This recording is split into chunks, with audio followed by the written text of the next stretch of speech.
Hello, ladies and gentlemen, welcome back to Premier League Fantasy Football and welcome to my video. In today's video, I'm going to be looking at my team and going into Game Week 27. But before that, I'm going to quickly go through Game Week 26 and see how well my team is performing. Now, if you're new to the channel, please do subscribe and drop a like on the video as it will help my channel out a lot. So as you can see, for Game Week 26, I got 121 points. I activated my triple captainship and I got above the average of 76. I made one free transfer. I removed Fernandez and I bought in Salah so I can captain him for this game week. So that has worked out really well. I was around the 400k mark, and as you can see, I'm around 325,000. Now, my goal is to get close to that top 100k, is to basically save the season, so I have a decent rank at the end. So, now, going into Game Week 26, as you all know, I wildcarded in Game Week 24 to kind of like prepare myself for this game week and onwards. And for people who wildcarded, you know, they got the announcements for Game Week 28, double Game Week 29, and people wildcarded for this game week. And people who wildcarded for this game week actually did pretty damn well as well. So I'm a little bit disappointed that the announcements for Game Week 28 and Game Week 29 was announced before the Game Week 26 deadline, because I was a little bit ahead of the game, and a lot of people changed their teams around. A lot of people were going to take a lot of hits as well going into Game Week 26, so that could have benefited me even more. But these things can happen, right? Things change very quickly, and you know, for Game Week 27 for my team, it has changed dramatically. But yeah, anyways, we've got to move forward. Game Week 27, Game Week 28, Game Week 29, and Game Week 30, my team actually looks really, really good. But before that, let's quickly go through this. So, Ramsdale in goal with only 2 points. Got one more fixture left, and that is Wolves at home. So, I'm just going to hope that the Arsenal versus Wolves game is a 0-0. That will be perfect. There's still a lot of players left yet to play for other people as well. So, my rank could drop. Like, if Saka gets a hat-trick or something like that, will hurt a lot. But I'm just going to hope that is a 0-0. Trent and Robertson both played in this game against Leeds. I wish they played against Norwich. They could have helped out to get more points for me. So Trent was 6. Robertson my big differential with 13. So 2 assists and 1 clean sheet and 1 cheeky bonus point. Cancelo with 1, and Bowen was my single game week players. Yeah, they didn't really perform well there.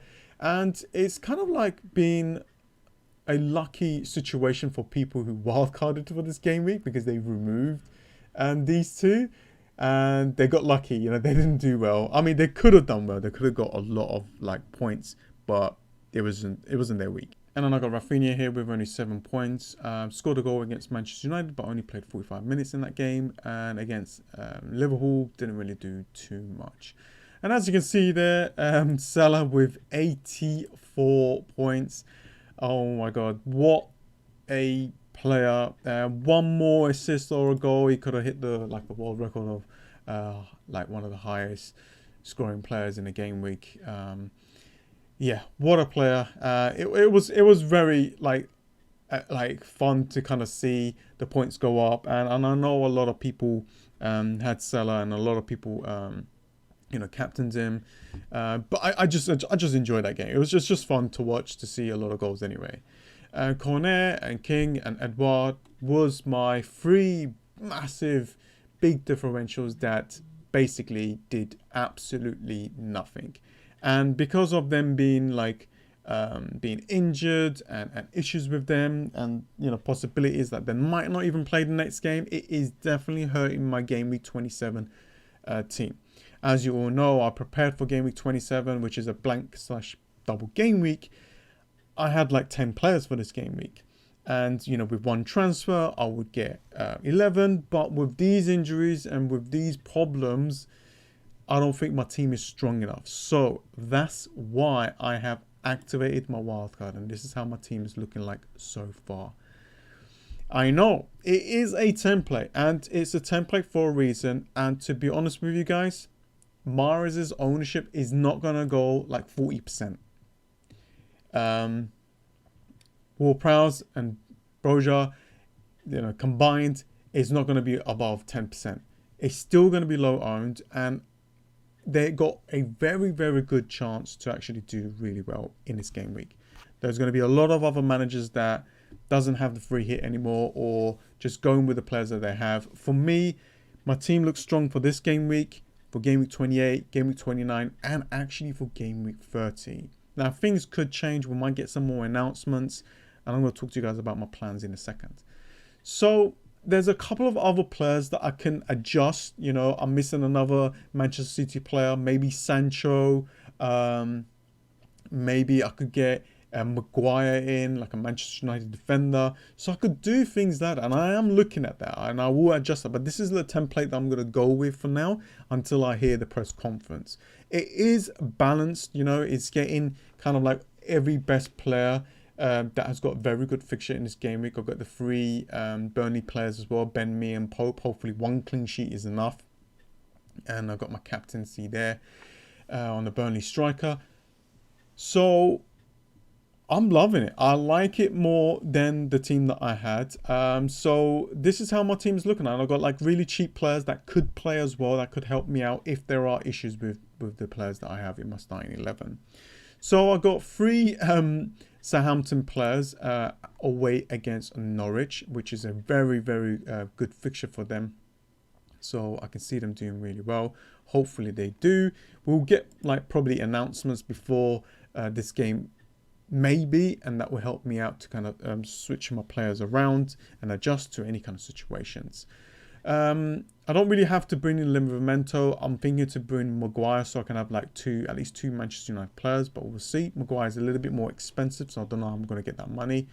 I went with Ben Mee, Nick Pope, Weghorst. So the Burnley striker is going to be my captain. I've got Cancelo and Mahrez. Now, Cancelo is not going to really help my rank too much, but he's going to maintain it. However, Mahrez, you know, returning would do well. A lot of people are going with another Manchester City player. However, I don't really want to take too much risk on the Manchester City players. They could rotate, and they could. We don't know who's going to play. I think with Mahrez, there's a good chance that he will play because he didn't play the last game, and there's no Champions League in the midweek, so he should be playing this game. But we'll see. We just don't know, right? I'm just going to go with Mahrez because he's cheap enough for me to have him in my team. I've got Fernandes. Now I can remove him for Sancho, and I can use that money elsewhere to upgrade someone else if I wanted to. But I think Fernandes is the main player that is going to bring the points. I've got Son and Kane. Now I'm not really relying on them too much, but they're playing Leeds. Leeds is just leaking. They've still got a lot of injuries. They're still attacking. They're not going to be a team that is going to be defending well. And Harry Kane and Son can exploit that. Burnley is a different team. You know, they're compact. They know how to play. They don't have too many injuries at the back. And, you know, we know what we get with Burnley. With the mentality with Leeds, they too attacking. They attack. Like I watched them play against Liverpool. They had a lot of good chances because they attack, but they leave themselves open. And when that happens, you know, they concede. They concede a lot more. So that's why I got two of them. So this is how the team is looking like, guys. Let me know in the comments below what you think. Shall I go for another Manchester City player? A lot of people's going to be doing that. Shall I go for another Manchester United player? Maybe there's too many Southampton players in my team. So there's a couple of other players that I'm looking at, like maybe Zaha could be an option to look at. He could be someone that could be a big differential. Like these fixtures here, not many managers are looking at, and this one as well. I might even bring in Cresswell in here because I think this could be a 0-0 game. Let's have a quick look at this. So a lot of people will go for Manchester City. That's what I'm going for.